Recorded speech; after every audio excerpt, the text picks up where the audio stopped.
want to give you some broader feedback on the assignment you did regarding the rubrics and performance assessments. All in all, they were pretty good. I was very happy with the alignment element of everything, but there were a couple things that were common enough that I think it would benefit everyone to hear about.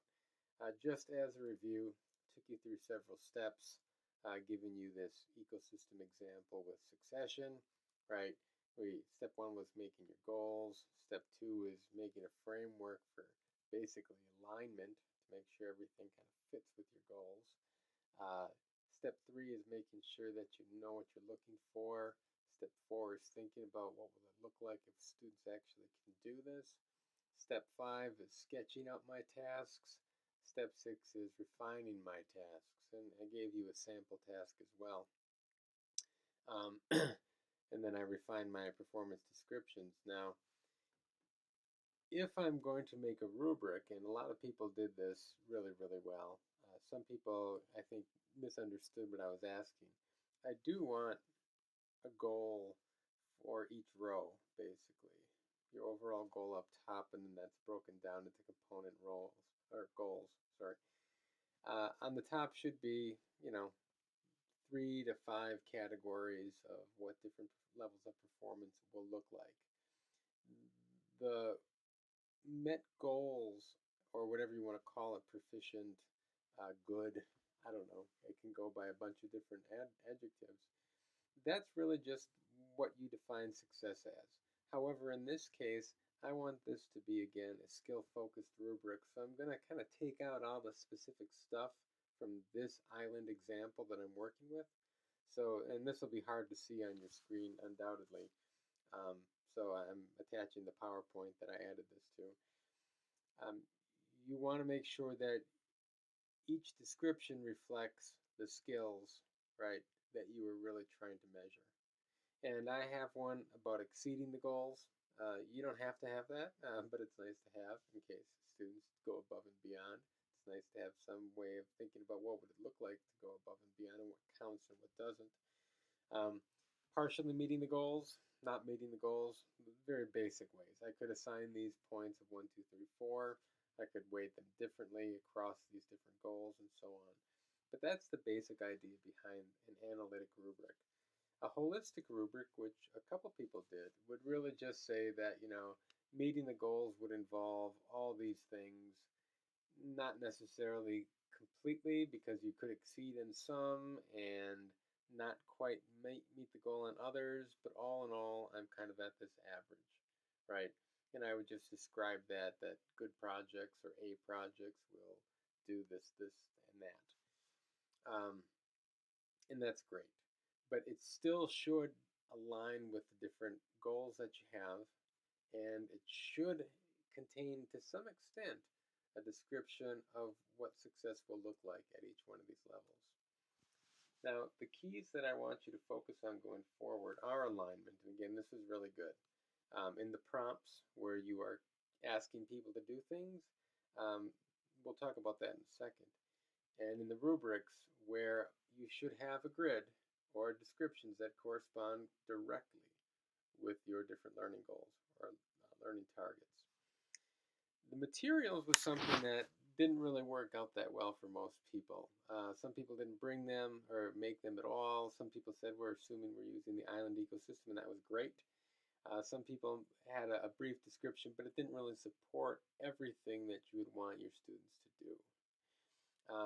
So one of the things about the materials, and we have the ecosystem, island ecosystem example to use, it has to support competition adaptations of the different kinds in the assignment that you had, different communities, different populations, and everything, this different symbiotic relationships as well, that I want to test my students on. I have to have that in there. And if I don't, what are they going to write about? I could ask them to write about, Wisconsin forests or something, but I don't know what my kids are going to know about that. And I definitely wouldn't expect them to try to come up with, different symbiotic relationships on the spot. When we did this in class, people had a hard time coming up with kind of any example of like commensalism. everyone was looking on their phones and so on. It's not necessarily something that just is at the tip of your tongue. So you'd want to give them something to make sure that prior knowledge or background knowledge isn't the primary issue. You want to give them all something to look at.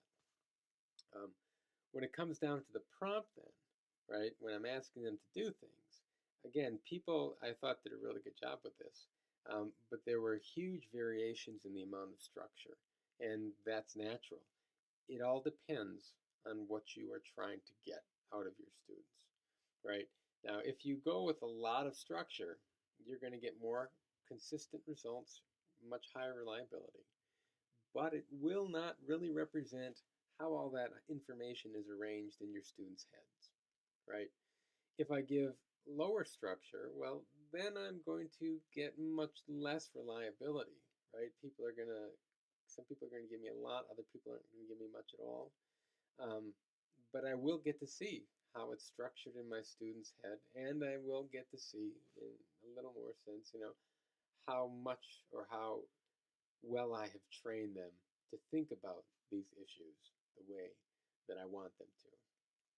Now, in terms of examples of different prompts and the different types of structure that you could give, a little structure is example one, right? Very bare bones.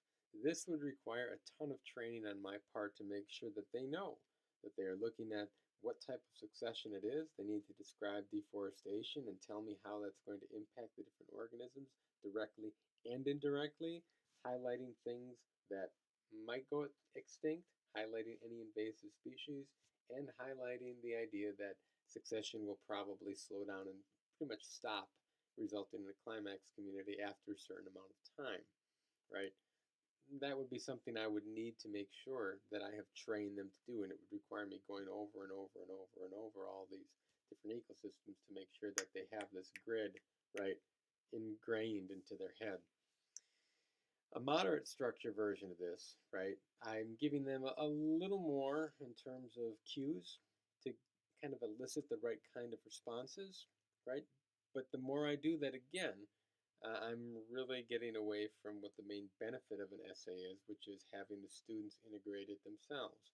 If I give them super detailed descriptions, right, and I go with a lot of structure here, well, the lot of structure version here is kind of like a series of questions. And why would I waste my time, their time, and my time again, right, having them do an essay if I don't care about the writing, really, all I'm trying to assess is science knowledge, when a series of questions would serve me just as well, right? Because in this last essay example, I'm not really getting at how things are arranged. I don't know if they have this all these ideologies automatically in their head.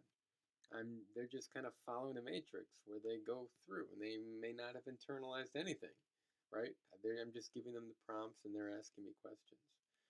And this is something that Cohn really, talks about a lot when he talks about how much structure rubrics in particular can have. When you give too much structure, you turn a complicated task into lower level thinking. And in some cases, I've seen it where, it's supposed to be a really high level thinking task, like analysis, synthesis, or evaluation. And it really boils down to a whole bunch of memorization, a whole lot, 50 to 100 memorization, little questions or tasks they have to do. And you've taken all the analysis out of it, and you're not really assessing at the right level of cognition anymore. So in this case, because we have all these level 2 goals, I don't know if anything more than a restricted essay is actually required. I would think that unless you're really trying to emphasize writing and integration and seeing how things are, met in their heads, you wouldn't want to go this way. I could see an essay like this, or even the moderately structured one. We're trying to see if I've been training them and teaching them along these lines. This is how we analyze these things. These are the three main issues that we're looking at, and this is how I want you to approach this. And I want to see, is that internalized? Then I would go with the first or second options here. But I can't see the point in me ever using an essay that is this highly structured. I would much rather just grade a series of different questions. It'll make my life so much easier. It'll make their taking the test so much better. Unless, of course, I'm going with the writing. in which case I could go back to something, something like that last section. My computer's acting kind of weird right now. Bear with me. Um, but that's about it. I thought that all in all, again, things were pretty good. But use this as you are working on your projects, in particular when you have some kind of higher level learning goal that you are trying to assess. When you are making the performance assessment version of your project, use these techniques and these skills and think about how much structure do I need to get at what I really want to get at. And if I want to see how my students are going to act on their own, I need to pull that structure back a lot. If I want them to just see if they've mastered things at kind of an application level, then I can introduce a lot more structure and I can be good with that. All right, that's it. If you have any questions, let me know.